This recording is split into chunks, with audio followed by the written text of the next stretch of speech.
A topic like this is for sure going to be up close and personal for all of us. It is not impossible, even in an august group like this, that there is someone here where you are not 100% comfortable with your sexed body, with what it means to be a man or a woman. But I am fairly confident that someone here will have someone in your extended family who is currently struggling with this issue, and it might be something of great conflict or anxiety within your extended family, and all of us are worried about what this issue of what does it mean to be a man or a woman and know ourselves confidently in the sexed body that we are in. This is going to be an issue for our churches and our communities, maybe even our whole nation, etc., etc.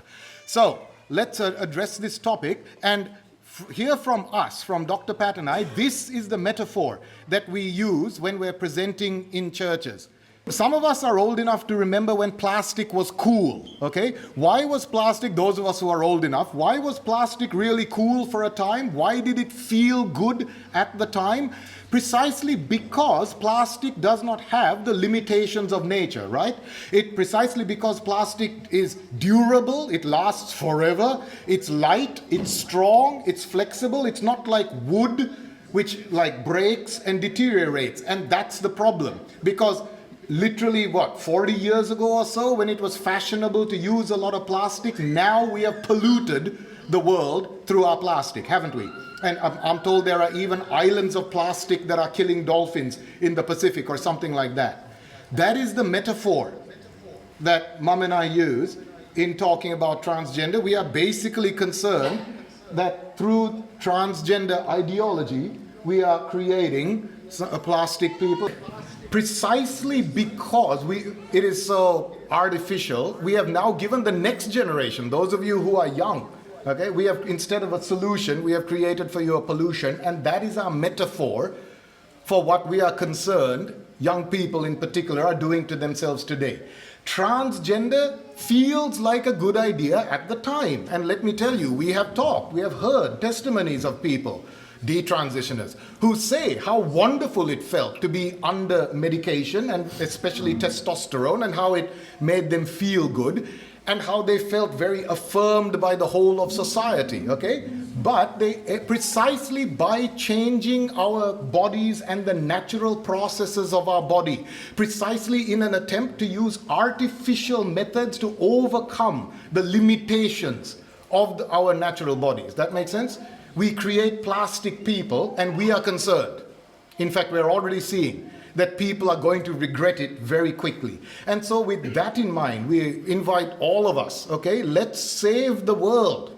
As Christian people, unashamedly from the Bible, let's save the world. Let's talk to people about the dangers, the limitations of seeking to overcome our natural processes, our natural limitations. That makes sense? I hope that gives us a posture of care and concern, not some sort of culture war, not some sort of religious self-righteousness as we approach this whole issue. Hear that in your particular situation, those of you who need that care, and I urge us all in our ministry to have that kind of concern. We are doing this for the salvation of the world, if you know what I mean.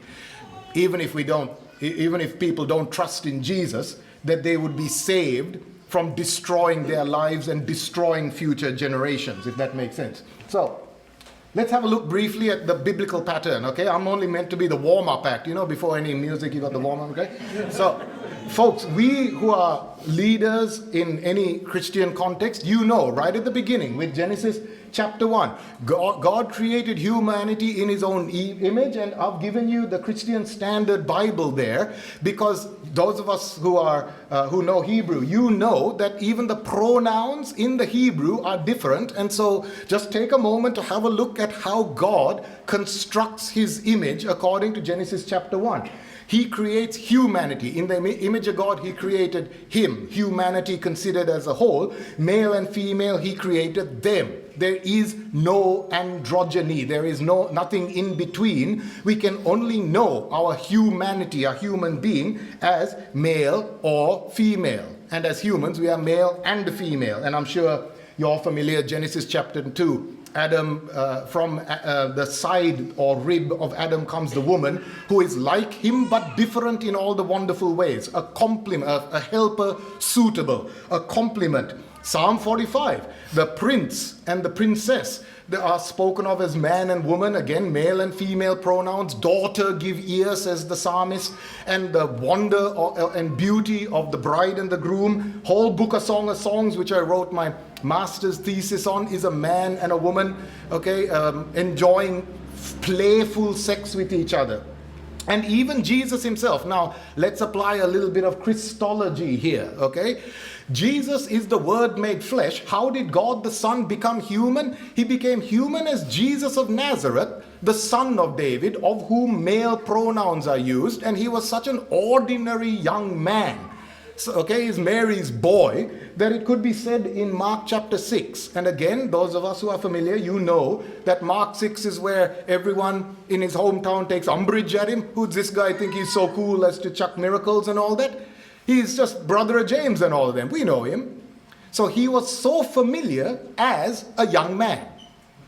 We worship God who inscribed his image as either male or female, and who God the Son, the second person of the Trinity, could not become human apart from a man. Now, as a man, ladies, you know that he loved women. Okay, John 11, Jesus loved Mary, Martha, etc., etc. So in fact, the instantiation of God the Son as a man validates you women through Genesis chapter 1 and 2, etc., etc. But you understand my point. This fundamentally is why we as Christians simply cannot affirm the divine intention. In a moment I'll talk about, you know that just because God intended it doesn't mean we always experience it, okay? But the divine intention is to know ourselves, gender euphoria. You know what euphoria is? Woo, I love being me. That is what God intended. He wants us to be happy as a man or a woman. Okay? And it's a tragedy. We can empathize with people who do not experience that. Jesus himself, you know, okay, he put together Genesis 1 and Genesis 2. Therefore, no Christian leader, I am confident in this context, but folks, I give you permission in the name of the Bible. You don't need denominations, you don't need doctrinal statements to challenge any Christian leader that if they call themselves a Christian leader, they have to listen to Jesus Christ, and he put Genesis 1 and 2 together. And if they refuse to take the final authority of Jesus of Nazareth, whom we worship as Christ, they have simply destroyed their credibility as a Christian leader. Okay? Again, okay, we can sympathize with those who, and 1 Corinthians 7, the Apostle Paul, Ephesians 5, the very familiar analogy of a man, a bride and a groom, and in Revelation, the wedding of the Lamb has come. Within this order of our bodies, though, we just acknowledge that there is a diversity of roles. What I mean is this. Please be careful, folks, that especially in this conflicted environment with transgenderism, we can unintentionally double down on a cultural expectation of men or women's particular way of behaving in a way that is unhelpful. And perhaps even too tight than the Bible, more tight than the Bible. You know, King David was badass, okay? But he was also the sweet singer of Israel, Israel's singer of songs, as he was eulogized in 2 Samuel. And you know Jael, Amazonian warrior woman, okay? So, divine intention to be man or woman is different from divine intention of how men and women behave, all right? And we can be rightly diverse and express diversity within cultures, within families, etc., etc.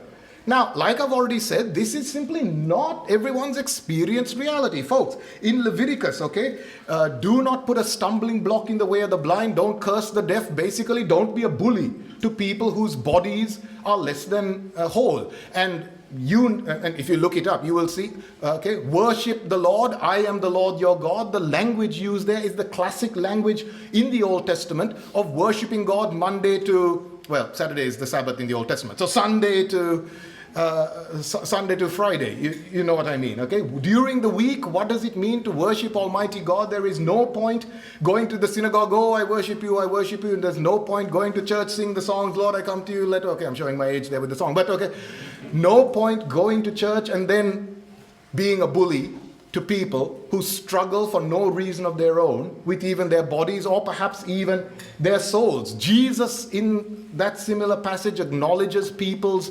genitalia may be less than perfect, and it's not their fault, okay? Neither this man nor his parents sinned.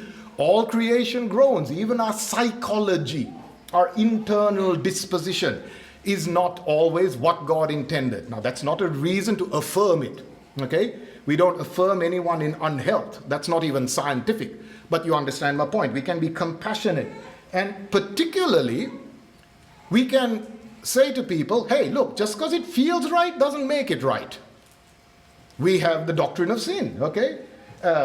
Just because it feels right doesn't automatically make it wrong either. But you know, Jeremiah 17, the heart is deceitful, okay? I, the Lord, know and weigh the heart, he says. Matthew 15 is the famous passage, out of the heart. Mark chapter 7, out of the heart comes evil thoughts, sexual immorality, etc. So we can treat with compassion people that even their internal sense of self is fractured from divine purposes. But look, it's only healed in glory. And we wait for that final time when Jesus will return. But we do all of this in a contemporary culture. We don't have time. Okay, now if you want in questions, which I need to hurry to give you guys enough time for questions, I'm sure many of us here are familiar with this sort of contemporary cultural processes. Okay, we rule the world through our technological mastery, and so therefore it just feels normal that we can even construct our own body according to our own will. Why? Because we can construct everything else except clickers and sound equipment, which rebels against us. But at the sexual revolution, we can now control our reproduction. Okay, it's amazing. Queer theory, which is basically the attitude that any boundary is only there to be broken. And true freedom is to be found in the breaking of boundaries, which therefore inculcates, especially in young people, an attitude of aggressive anti-authoritarianism. You're a church leader, you're wrong. Why? Because you're a church leader. You're a parent, parents don't know anything. The best thing parents can do is feed the children, pay for the children, and die so that the children get the inheritance. I'm only half exaggerating, okay? Expressive individualism. I'm sure you are familiar with this kind of language, bringing what is inside out and expecting everybody to affirm it. And all of this fed by a cyber world, where genuinely in the cyber world, and this is what's a bit scary, you can construct yourself. You really can be a fox. You really can be the other sex, and so on. And when children play and they know that it's fantasy, it's like, awesome, bring it. But when they feel that that is closer to their sense of self than reality, that's just dangerous, isn't it? And more of that in a minute. And so young people in particular are now taught to think of themselves as always under construction, with no stable, coming from nowhere, going nowhere, just this is me, and I don't know what I'm going to be tomorrow. Nobody knows me except me. Even I don't know, so just deal with it, bigot, because I am constantly reinventing myself. And so we have this inconsistency between chaos and control. I'll just go forward. Sorry. This inconsistency between chaos and control, where on the one hand, we think that we can control what we are, but what especially young people discover is this uncertainty with no guidance. And this is precisely where, exactly as Bruce prayed right at the beginning, we come along with and say to people, we know the one true God who even knows you better than yourself. Will you come in? And this God is for you. Why? Because he gave his body on the tree for you and for me. And also Dr. Pat now will give us more on the science of it. We don't have too long, so everything I'm going to say is going to be really quick and really dense. So you do have a handout. There's my cards there and my email will come up at the end. So please feel free to contact me. Please feel free to come up and talk to us once we finish. Sex, gender, and identity is a topic that is timely and important. Now, again, like Kamal said, I just want to start by saying that whatever I say today is not against people. What I am really wanting us to think about is transgender ideology. And therefore, our prayer is that we all listen with open minds, soft hearts, and just get the information and just ponder on it and talk about it for the time that you are going to be here today and for the rest of the days you're together. So Kamal's given you an overview. What I want to start off is by looking at the confusion of transgender and then trying to give you categories to tease it out and then just land on how we as churches can bring some meaning to this in how we deal with our people. But to start, I want to just give you a structure of what your own ministry might look like. So, what we see here is just a structure that we put together. So your ministry team, don't assume that even your ministry team hold the same belief system. And then your parish. Now within your parish, within your people, remember that there will be varying levels of knowledge and there may be or very likely to be people who are struggling with gender issues. And the parents, teens, kids and families. And you might have ideologues and activists and people who say, I'm an ally. Now, then there's extended, the community you want to reach out to. People who are trans with gender distress, the word gender dysphoria, meaning gender distress. And even people who have been there and regretted, what we call detransitioners. Activists, you need to reach them. Now, how do you do it? We will come back and look at those clarity and conviction at the end. But you already have this. Your churches already have the characteristics, everything to reach these people. We just need to apply that and teach and role model to the world while we are supporting people who are struggling and teaching our parishes, teaching our people how to deal with this. And while you're doing that, also developing policies, and this is pretty important too, and if we will make time for questions, or we'll stay on after the talk and discuss things with you. And we need to also have clear policies as to how you will deal with these issues in the church and also outside in the community. So let's get on and look at the confusion that we today see. Firstly, what is transgender?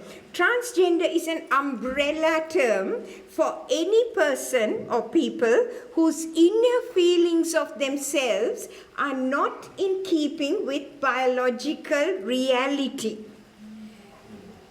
The ideology is the belief system that there is an immutable, innate identity that only the self knows, and we'll come back to that.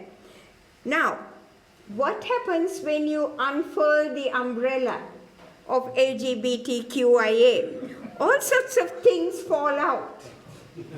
Now, if you look at those, and if you have the time, we would sit and talk about, are they all the same group, or are they kind of different?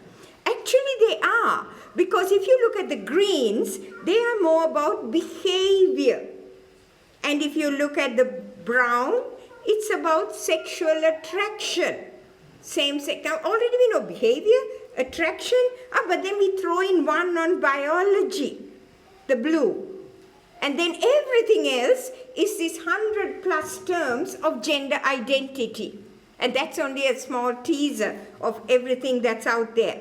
And even while we talk of all gender is fluid and it's innate and you can create it, we still see that there is a binary in the transgender ideology, and underlined there is trans woman and trans man. Now, please, I underlined it there because right at the beginning, we need to understand that a trans woman is a biological man, okay? And a trans man is a biological woman. Because a lot of people get confused about this. Now, if that's who's under the umbrella, who's outside the umbrella? That's the vanilla people, the boring heterosexual people who actually believe, feel like they are in the right body.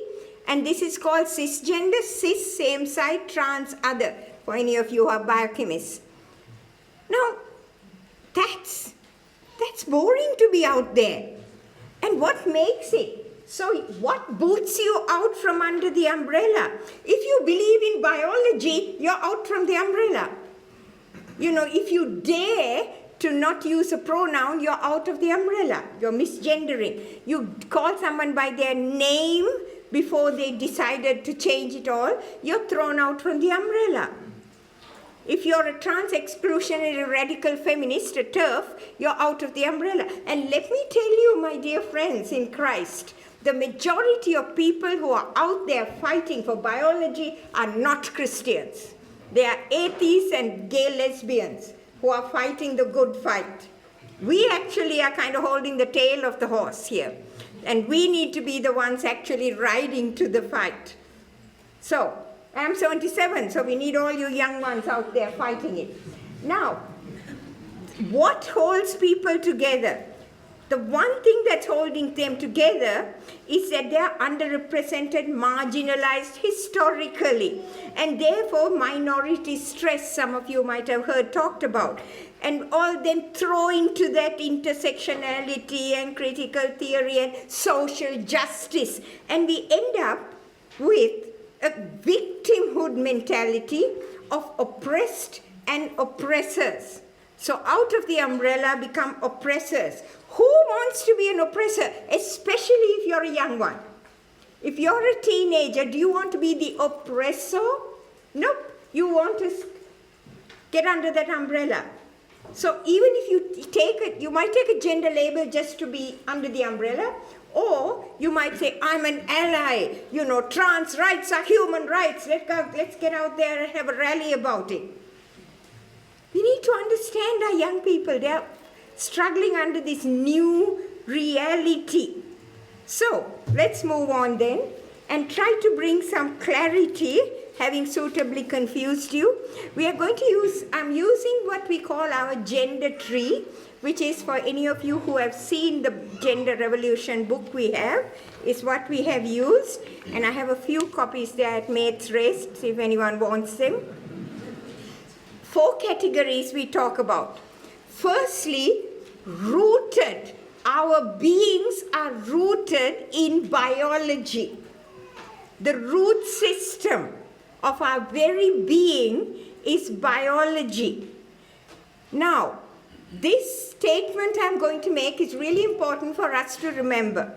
Your sex, biological sex, is determined at conception. When daddy, who's deposited about 1 million sperms, one sperm gets through and woohoo, meets the ovum, at that moment, your biological sex is determined. Now, it's for a while in the womb, development in the womb, you can observe what's happening, and the genitals are differentiated as male or female. This is in the womb. When the baby is born, there is only a visual confirmation as male or female. You're with me here, right? That's really important. Hold on to that thought. Now, after birth, nothing much happens. Your baby boy, baby girl, you know, pink, blue, nothing much else than that. You don't really look at the genitals when you see child, it's boy, girl.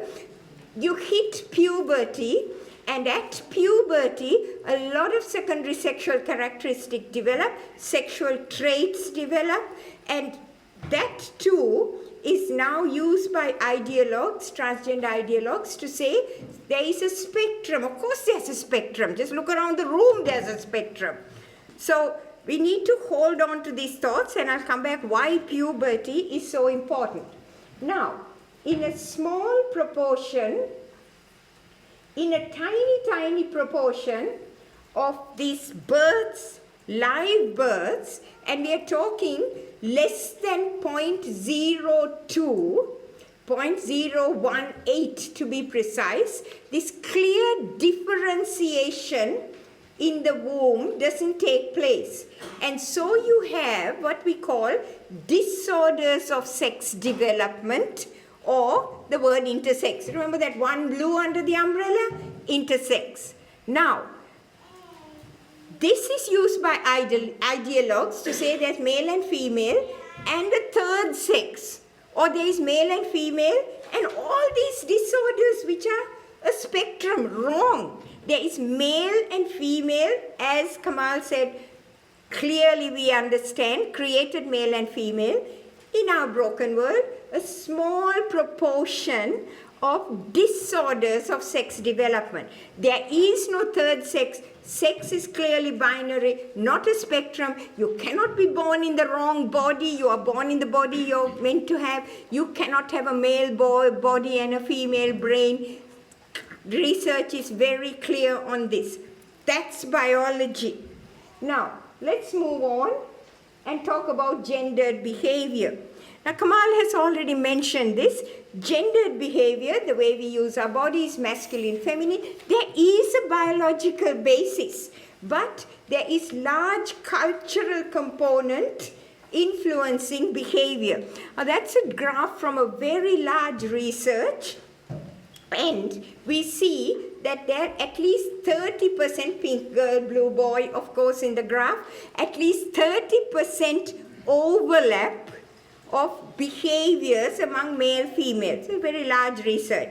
But even more interesting is if you look at the ends of the graph, you see that there will always be some boys who are actually more effeminate than the majority of the girls. Do you see that in the graph?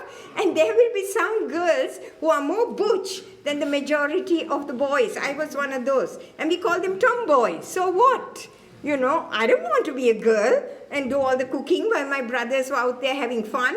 I used to plead with my mom, can I go in and come out as a boy? And she'd say, yeah, we'll talk about it later, darling. Right now, let's go do some cooking.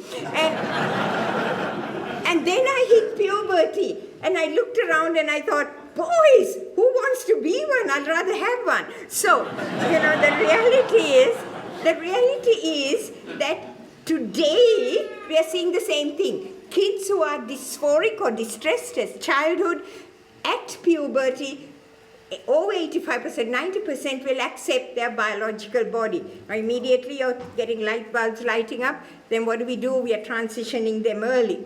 Now, therefore, Kamal already told you, be careful about stereotypes. Give them role models from the Bible. As Kamal said, my favorite, Jael. You know Jael. Don't you love her? My favorite. Except that I'll never go camping with her. But, you know, I just love women like that. I'd love to meet her. I can't wait to meet her when we get to heaven. So, it's really important. Why is it so important? It's because your children, the children in your church, in primary school, even in kindy, are being told that your parents only decided who you are, you know who you are. You're not what's between your legs. You are whatever you think you are. This is being taught to kids in kindy. If I have time, I'll go through all the anecdotes around it. So hold on to that. That behavior, we need to understand the variation, because our children are being told, if you're a tomboy, you actually are a boy. If you're an effeminate little boy, you are a girl. Children are being taught this, and they're buying the lie. We'll hopefully get to questions on that. Now, what about sexual orientation? Again, I'm not going to this the whole same-sex area in any detail, other than to say that sexual orientation is who are you attracted to in a biological sense. Why do we even have to say this? A lesbian is a woman who is sexually attracted to another biological woman. That's what it means to be a lesbian. Similarly for gays. Now, just in passing, one thing that we need to remember, that orientation or attraction is a desire, it's an appetite, and what we do with it, or the label we take, is always a choice. always a choice, okay? Now, we don't have time to go into that in any detail. Take questions after the talk or at the end. Now, let's get into gender identity. So we've talked about 3. What about gender identity? You looked at the tree before. You see the difference in this tree? It's been cut off from the biology. It's cut off from its roots. Gender identity then is this private, subjective, inner feeling, my authentic self, which only I know. And, I have to then recognize it and I have to declare it to the world. And it's totally independent of my biology. But once I declare it, this private thing becomes totally public. And it changes everything. You remember what I told you? Your sex is determined at conception. That's not what your children and grandchildren are being taught. They're being told your sex was assigned at birth. You know what the word assigned means? It's like the doctor, nurse, and your parents decided who you were, boy or girl. Nothing to do with biology. Only you know your children are taught. You need to educate your parents as to who you are. And your parents are told, you need to listen to your children. They know who they are. This one thought he was Superman when he was 4. He had a Superman costume complete with the cape. And, we had to sort of peel it off him when it stank to wash. We're living in Hawaii. He was really stinky. And everyone in the wonderful church we were in used to say, hey, here comes Superman. No one suggested we take him to the highest tower in Hawaii and push him off. No one did. Because we didn't listen to the child. We actually thought that was a fantasy and we treated it as childhood fantasy. Today, you have to listen to your children. Just a couple of months ago, we were here for a Christian venues conference of, people who run the venues. And I had one of them tell me that they had in their camp a child who said, I'm a kitten. And if I get sick, don't call the doctor. I want the veterinarian. And this was actually, they told me this. This is really where our children are at. Young brains being taught something and their brains absorb what they are being taught. So what we are looking at is, you see, biology can be measured. We know that. Sexual orientation or same-sex attraction can be studied and measured. Even the laboratory with sexologists can measure even that. I won't explain exactly, it's quite interesting. And behavior can be observed in sociology. Gender identity is totally subjective. We cannot measure it. It is only the self-declared who I am. It cuts off from biology and gives ultimate authority to that self-declared identity, and everything is reinterpreted. So, biological sex becomes assigned at birth. Your children are being told that. Wrong. There is nothing called assigned sex. Your sex is determined. Please don't buy that lie. And please teach your people. It is not assigned. Sexual orientation is so fascinating because lesbians, you've got to stay with me here. Lesbians are told if a biological man says he's a woman, trans woman, and he's a lesbian, you, lesbian, have to have sex with him, irrespective of the fact that he's fully biologically male. Otherwise, you have a genital fetish and you're transphobic and bigoted. Anyone heard the tickle versus giggle law case? Okay, no time to go there. But that's just gone through law courts. And the judge said, sex is actually changeable. So therefore, the guy who said he was a woman and a lesbian actually won the case against the girl who had a women's only app and didn't want him on it. because the judge said, actually sex is now changeable. That's, my dear brothers and sisters, is where we are. And as we discussed, behavior becomes indicative of identity, especially in children. So the whole reality is reframed under this trans umbrella, and so we end up with preferred pronouns and hate speech, and we need to think, what does it mean for our churches? Where does this leave us? And this is where I said right at the beginning, we need strong policies. If you don't have policies, please, we need to start having strong policies as to what this is going to mean for us. Okay, deep breath, and in the next 15 minutes, we're on another rocky road because I'm going to take you on a whole lot of other information. So, where were we and where are we now? In the old days, when you're 77, you can actually say in the old days, in 1980, we used to see few males who said, I am a male, but I want to be a female. Recognize that they're males. They didn't say, I am a female. I really want to be a female. This is what we were seeing in 1980 in the clinics. What are we seeing now? Now we are seeing an exponential increase of teenagers, that teal graph especially, girls, so complete, adult men, now teens and children, and mainly female. And this is only the ones who are distressed. If you go into schools now, you see like 3/4 of classes saying we are trans and picking labels from under the umbrella. So about 1/5 or more, apparently, of teenagers will say I'm trans and have a label, but they would not be distressed and want to do anything. We can't really have clear examples there.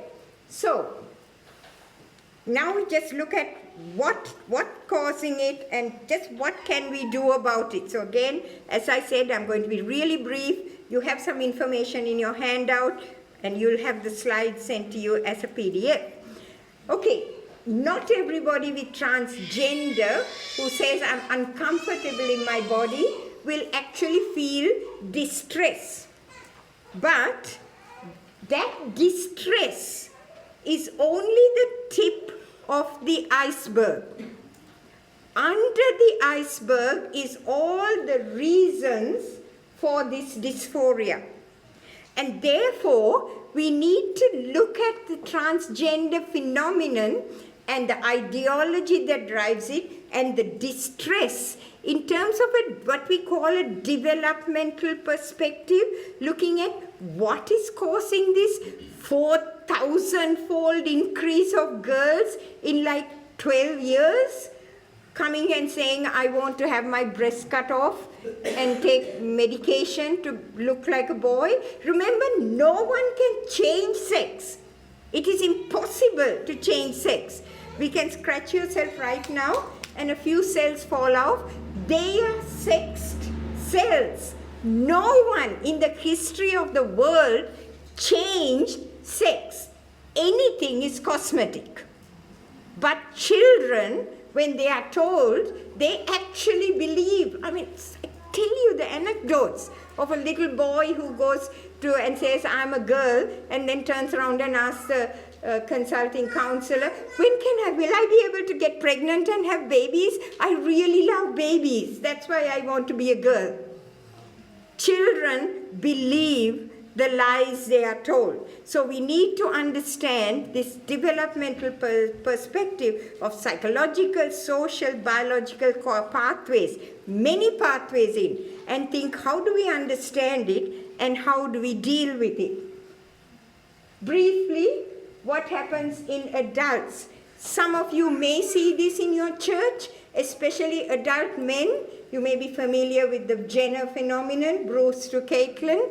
Jenner, men who get married, have children, and then say, you know what, I'm actually a woman.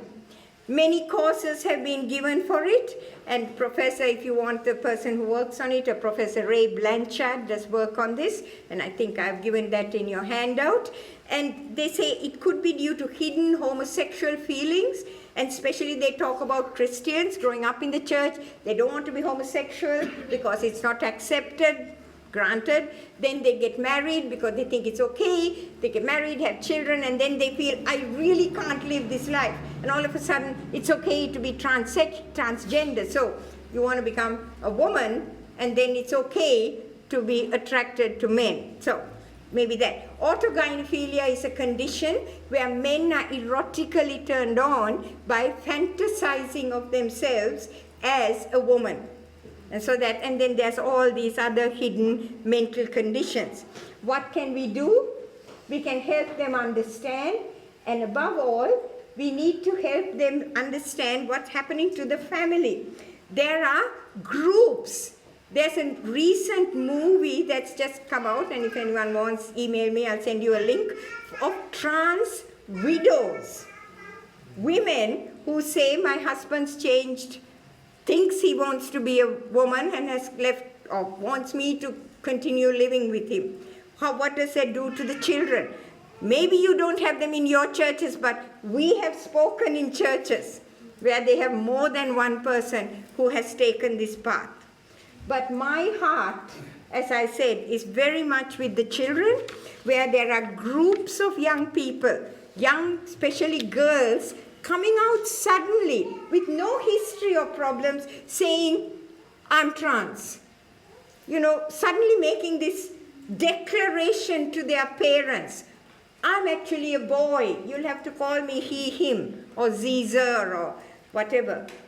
And a boy's name. And I want you to allow me to take medication. Rapid onset gender dysphoria, and often groups. I've talked to doctors where like they've said 5 girls in the same class come on the same day to the clinic. Like, hello? So what is causing this? We are bringing up our kids in a toxic environment, and I'll tease it out for you very quickly in 2 minutes, but this is the environment. Schools are teaching them. The whole books in the library, books on school reading lists, you know, they're getting social media. The social influencers are just glorifying transsexual, transgender surgeries, what are called transitioning. You're not really transitioning, you're doing cosmetic surgery. And so our children get sucked into this, you know, we must get out there and be the allies.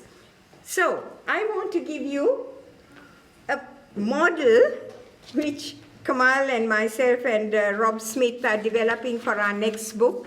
No retirement for the 77-year-old.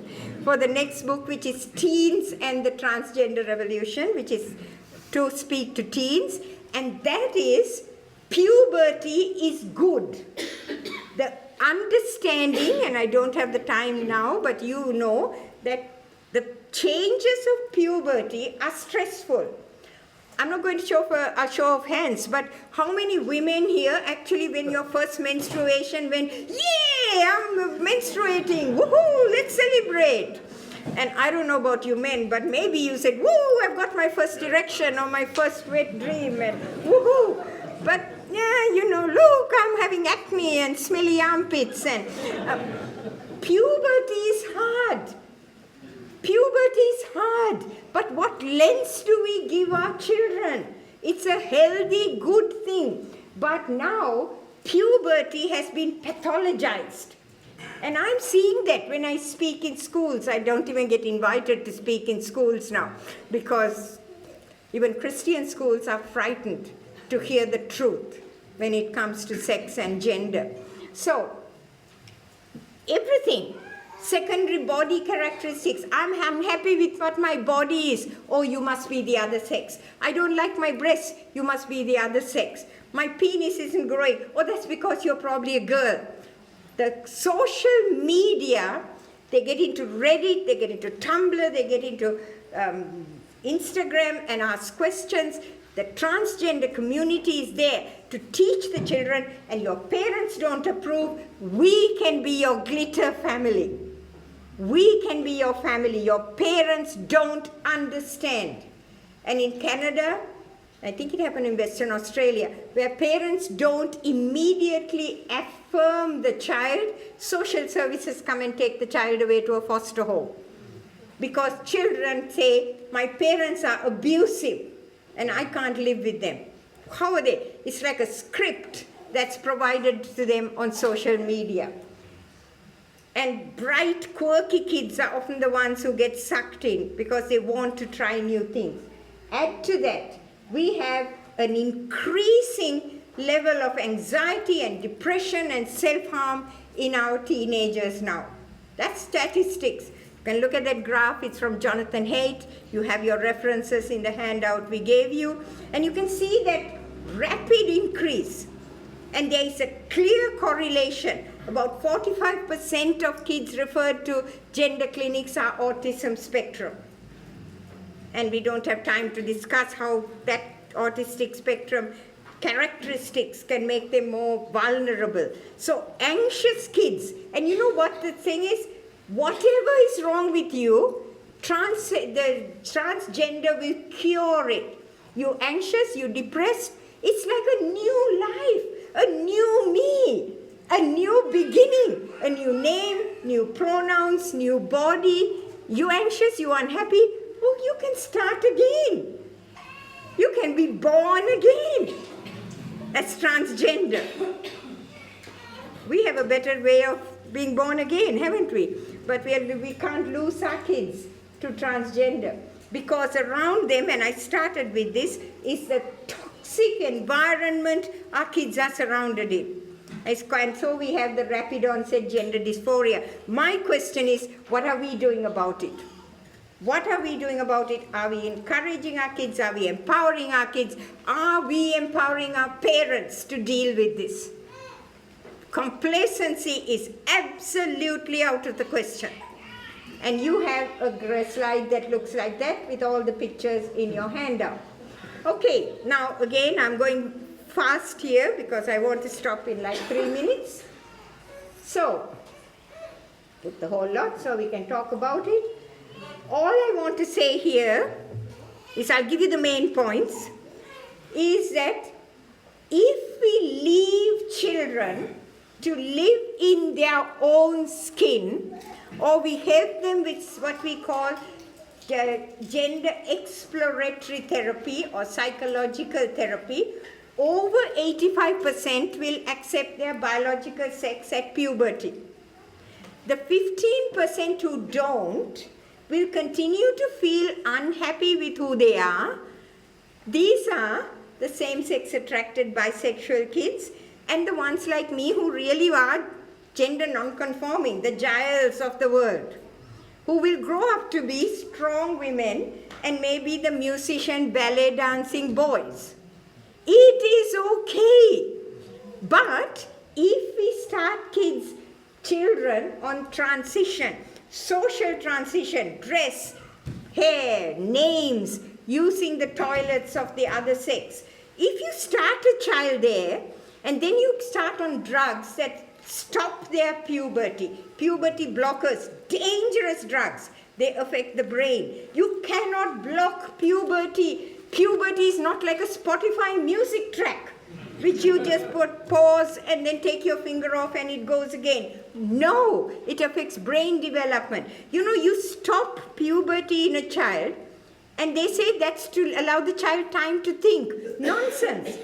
Everyone else is growing up and this child, having everyone now celebrate this new person, is going to change their mind. You think back to your puberty, would you change your mind? Over 90, almost 99% of those who start on the path will stay on to medication and surgery, and the side effects of those are horrendous, truly horrendous. We had a report by a Professor Cass from UK, and she basically says what we just said, that we need the psychological treatment rather than rushing, because there is no clear evidence that rushing kids down that is making them any happier. It's all of them based on false, very poor statistics. And so that's basically what is being recommended now. All I can say now, drawing this together, is we need to be empowering our parents. This is so important.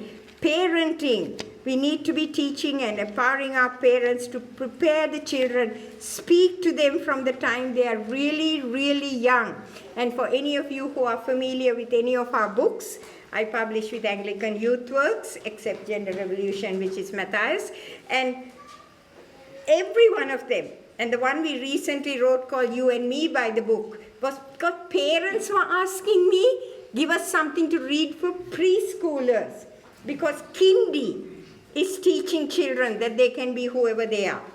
So we wrote all those books with gender and even pornography in mind, even at primary school.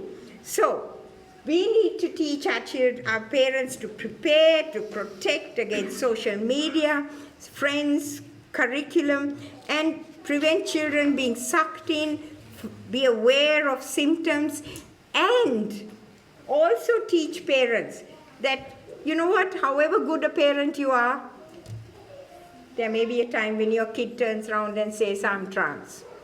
And be prepared how to deal with that. And that's our third book, Parenting and the Transgender Revolution. If I live so long, otherwise Kamal and one of you can pick it up. Okay. So, finally, what then for the church? We started here, and I'm going to land here. Clarity, know the science, understand and critique culture. Now, Kamal had all that queer theory and sexual revolution. We actually have given you references for all that, reading in your handout. Be aware of the laws and church policies that you're working under. Get your policies straight. Be clearly convicted on God's word, like Kamal said, and have the courage. It's going to be hard. It's going to be really hard. Are you aware of HRLA, Human Rights Law Alliance? Law Alliance? Yeah, they're the ones. I mean, they've helped me, and they're helping a lot of, and not just Christians. They're helping non-Christians who are being, I mean, right now, I think she's a breastfeeding nurse in Victoria, is being charged, taken to court, because she said that men cannot breastfeed. So she's being sued by a trans woman, that's a man, because she said that. And HRLA are supporting her. Psychiatrist Gillian Spencer in Queensland, who was thrown out of Queensland, whatever hospital, and deregistered because she dared to say that we shouldn't be transitioning these little children. And HRLA are a really good group. So we need to do that, but always, as Kamal said, have deep compassion, because people are distressed. You know, your children are actually living in this kind of alternate reality. They're carrying it in their back pockets, in their smartphones, and it's invaded their brain and their friends. So we need to acknowledge and empathize and understand the confusion and assist this counseling in, be careful who you refer people to, because the first thing that happens in a child is being referred to the wrong type of gender affirming counselor, immediately into the pathway. And as I started, let's be a community of care, because, and we talked about that, you know, transitioning, we are seeing an increasing number of people detransitioning. This is going down, especially girls, going down the pathway and then saying, what did you do to me? I was 13 and you started me on medication. I was 15 and you gave me a double mastectomy. Why are you doing this? And there's legal cases, litigation happening now. But we have to be ready to deal and help people who will walk into our churches. And that, I think, is one of our big challenges. But what we cannot do is be complacent. We cannot compromise and affirm, because we will be told, you're supposed to be loving, aren't you? You should be affirming me because I am the other sex. And if you don't affirm that, it means you hate me. So we need to know that and be careful about that. We cannot celebrate. And we give you a little model here. It's called Plicit, which means anyone here can give permission to people to talk about it, feel uncomfortable. You all have now got limited information and specific suggestions. Read the book and be careful how you refer people for therapy. Okay, and always we point to our hope in Christ.